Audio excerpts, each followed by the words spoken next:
अध्यक्ष महोदय, पाकिस्तान जैसा देश जो साइज, सामर्थ्य, शक्ति और समृद्धि में हमारे आसपास भी नहीं है, उस मुल्क से कैसा मुकाबला?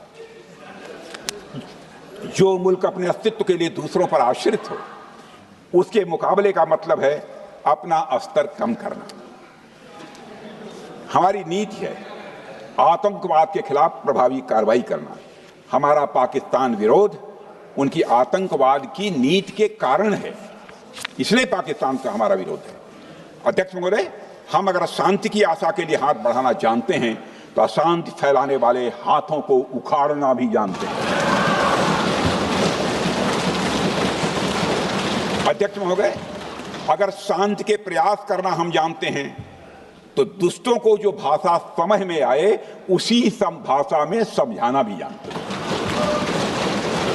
सठे साक्ष्यम समाचरित, अर्थात दुष्ट के साथ दुष्टता का ही व्यवहार करना पड़ता है कभी कभी। अध्यक्ष महोदय, हमने भगवान कृष्ण से सीखा है कि शिशुपाल की 100 गलतियां माफ की जा सकती हैं, पर अंत में धर्म की रक्षा के लिए सुदर्शन चक्र उठाना ही पड़ता है। हमने पार्लियामेंट का अटैक सहा है अध्यक्ष महोदय, 2008 का मुंबई अटैक सहा है, झेला है, लेकिन अब हमने कह दिया है इनफ इज इनफ। अब हमने सुदर्शन चक्र उठा लिया है अध्यक्ष महोदय। अध्यक्ष महोदय, हमारी प्रवृत्ति भगवान राम और भगवान कृष्ण से प्रेरित है, जो हमें शौर्य भी सिखाती है और धैर्य भी सिखाती है। इस सीख का अध्यक्ष महोदय, इस सीख का हम प्रधानमंत्री नरेंद्र मोदी जी के नेतृत्व में हमारी विदेश और अपनी रक्षा नीति में सीधा प्रयोग कर रहे हैं। आज भारत पहले दोस्ती का हाथ बढ़ाता है, लेकिन अगर कोई देश धोखा दे तो उसकी कलाई भी मरोड़ना जानता है। अध्यक्ष महोदय, हमारी नीति स्पष्ट है कि हमने एक समय लाहौर बस यात्रा की भाषा में बात की थी, तो पाकिस्तान ने हमारी उस भाषा को नहीं समझा, तो अब हम उन्हें बालाकोट स्ट्राइक की भाषा में जवाब देंगे। अध्यक्ष महोदय, भारत के लिए शांति हमारी प्रायोरिटी है, हमारी प्राथमिकता है और हमारी शक्ति उसका आधार है। भारत के लिए शांति प्राथमिकता है और हमारी शक्ति उसका आधार है। यह शक्ति हमारे सामर्थ्य से पैदा हुई है अध्यक्ष महोदय, और यह सामर्थ्य पिछले 11 साल में कई गुना बढ़ गया है। मैं ये नहीं कहता हूं पहले नहीं था, पहले था, लेकिन अब कई गुना बढ़ गया।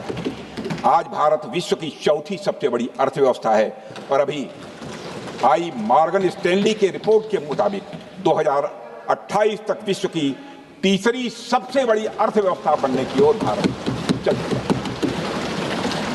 अध्यक्ष महोदय, आर्थिक उन्नति के साथ साथ भारत के रक्षा क्षेत्र में 2014 से उल्लेखनीय परिवर्तन, रिमार्केबल चेंज आया है।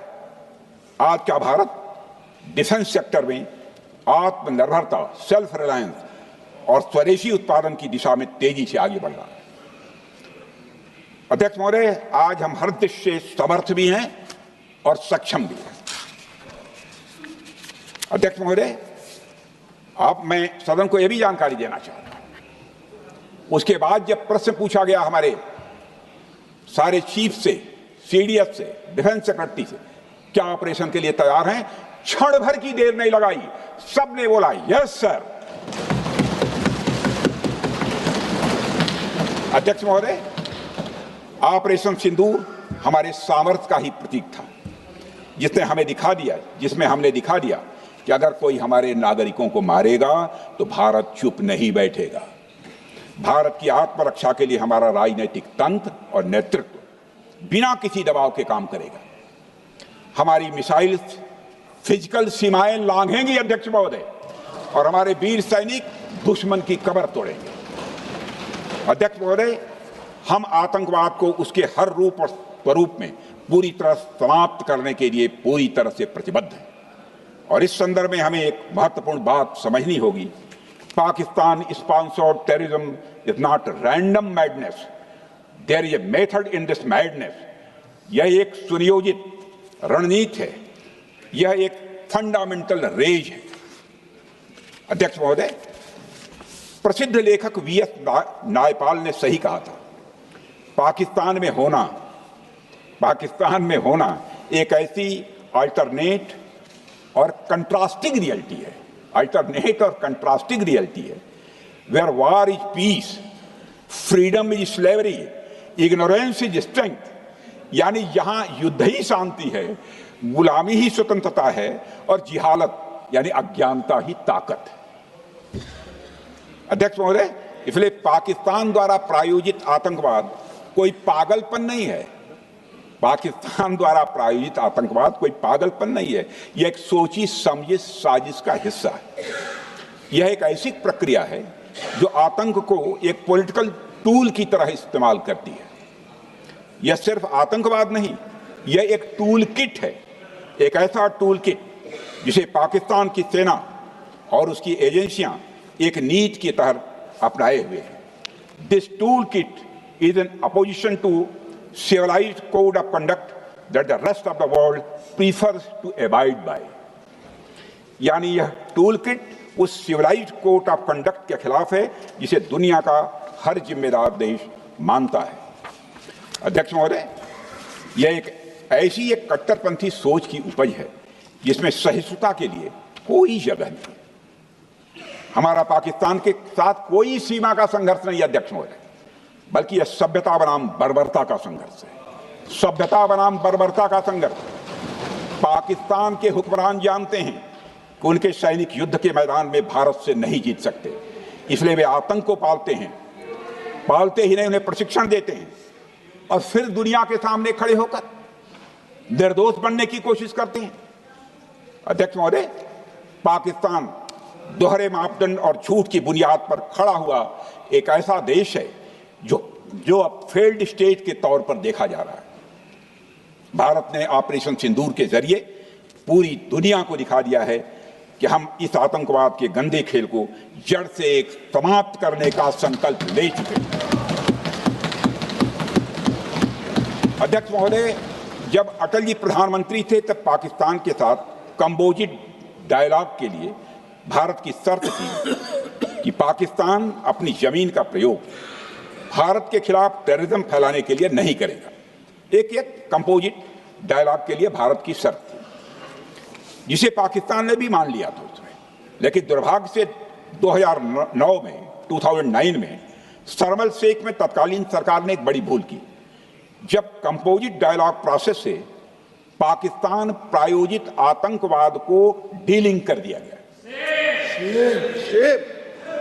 यानी बातचीत जारी रखने के लिए पाकिस्तान द्वारा अपनी जमीन को आतंकवाद के लिए प्रयोग न करने की शर्त को ही डाइल्यूट कर दिया गया। मैं मानता हूं यह भारत की स्ट्रेटेजिक पोजीशनिंग को कमजोर करने वाला एक कदम था। अध्यक्ष महोदय, ऐसी ही एक और गंभीर चूक तत्कालीन सरकार ने 2006 में हमारा में भी हुई थी, जब पाकिस्तान को आतंकवाद का विक्टिम माना गया और एक ज्वाइंट एंटी टेरर मैकेनिज्म बनाने पर सहमति भी हुई थी। 2006 की बात कर रहा हूं। अध्यक्ष महोदय, यह सोचने वाली बात है कि जो देश आतंक को पैदा करता है, उसे पालता है, उस देश को ही आतंक से पीड़ित मान लेना कितना बड़ा स्ट्रेटेजिक ब्लंडर है। अध्यक्ष महोदय, आतंकवाद के खिलाफ हमारी लड़ाई अब केवल सीमा पर नहीं है, बल्कि वैचारिक मोर्चों पर भी लड़ी जा रही है। इसी उद्देश्य से प्रधानमंत्री जी कई हाई लेवल डेलीगेशंस का गठन भी उन्होंने किया था, जिसमें हमारे लगभग अधिकांश दलों के सम्मानित सदस्य उसमें शामिल थे। उसमें विभिन्न राजनीतिक दलों के रिप्रेजेंटेटिव शामिल थे और सचमुच इस समिति ने वैश्विक मंचों पर जाकर भारत की बात बहुत ही प्रभावी तरीके से रखी और आतंकवाद के विरुद्ध वैश्विक समर्थन को उन्होंने मजबूत किया। अध्यक्ष महोदय, मैं उन सभी डेलीगेशन के सम्मानित सदस्यों के प्रति शीश झुकाकर आभार व्यक्त करना चाहता हूं, जिन्होंने भारत का आतंकवाद के खिलाफ स्टैंड तथा जीरो टॉलरेंस की पॉलिसी और ऑपरेशन सिंदूर के बारे में दुनिया के देशों को सही तरीके से अवगत कराया, प्रभावी तरीके से अवगत कराया।